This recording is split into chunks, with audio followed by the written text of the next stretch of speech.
अगली खबर देवरिया से है। एक तरफ जहां 25 साल बाद किसानों की खेती शुरू हुई, किसानों के चेहरे पर खुशी झलकी, वहीं खनन माफियाओं के द्वारा खेती योग्य भूमि पर उनकी नजर पड़ी। जहां किसानों के लिए सरकार ने तरह तरह की योजनाएं निकाली हैं, वहीं खनन माफिया उनकी योजनाओं पर पानी फिराते नजर आए। ऐसा ही ताजा मामला देवरिया जनपद के बरहज थाना क्षेत्र के मेहवा, पैना, कोटवा, भागलपुर तक नदी के किनारे डेंजरस जोन में आता है। फिर भी खनन माफियाओं के द्वारा किसानों की खेती बर्बाद कर बालू का अवैध खनन करने में लगे हैं। ग्रामीणों का आरोप है कि पुलिस प्रशासन की मिलीभगत से ये खनन किया जा रहा है और किसी तरह सौभाग्यवश हम किसानों की भूमि लगभग 25 साल बाद खेती करने योग्य हुई है, जिस पर हमारी फसल लगी हुई है। हम किसानों द्वारा खेती करना शुरू किए गए हैं और फिर भी हम किसानों की भूमि खनन माफियाओं की आंख की किरकिरी बनी हुई है। खनन माफियाओं द्वारा पुनः खनन करने से हम किसानों की खेती योग्य भूमि राम जानकी मार्ग व मेहवा, कोटवा, रामपुर सबसे बड़ा आबादी वाला गांव पैना काटान की चपेट में पहले भी रहा है और पुनः इनके द्वारा खनन करने से प्रभावित हो चुका है।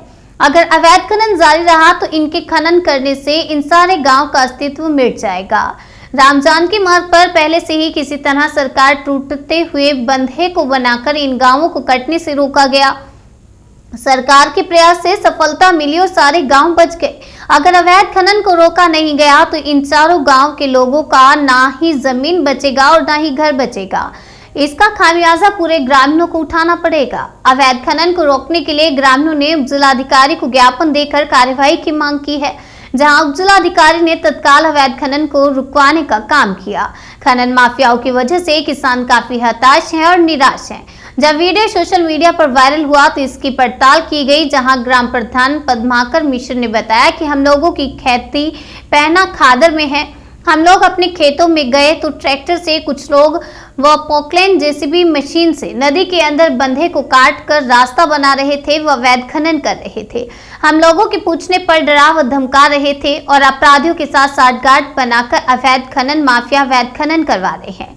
हम लोगों ने तुरंत एसडीएम से मिलकर लिखित ज्ञापन देकर कार्यवाही की मांग की। एसडीएम बरहज ने तुरंत बरहज पुलिस से कहकर खनन रोक दिया। एसडीएम बरहज ने बताया कि जैसे ही मुझे ग्रामीणों द्वारा लिखित सूचना मिली तो मौके पर पुलिस भेजकर खनन रुकवा दिया गया।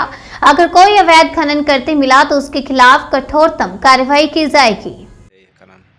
क्योंकि हम लोगों की खेती पैना खादर में है जी, और हम लोग अपने खेतों में गए तो देखे कि ट्रैक्टर से लोग रास्ता बना रहे हैं। हम लोगों ने पता किया तो पता चला कि किसी ने पट्टा कराया है, वो खनन करेगा।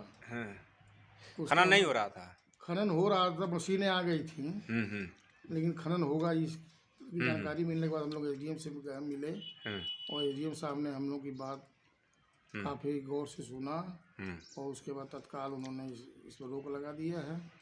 इसलिए हम लोग एसडीएम साहब के आभारी हैं। या खनन अगर होता तो इस पे क्या दिक्कत आप लोग की? क्योंकि पैना खादर का कोई नक्शा नहीं है और ये भागलपुर से कपरवार तक डेंजर जोन होने के कारण ये बहुत दिन से डेंजर जोन डिक्लेयर है। किस नदी किनारे है ये? घाघरा नदी कहिए इसको, सरयू हम लोग कहते हैं, लेकिन ये घाघरा है पेपर में जी।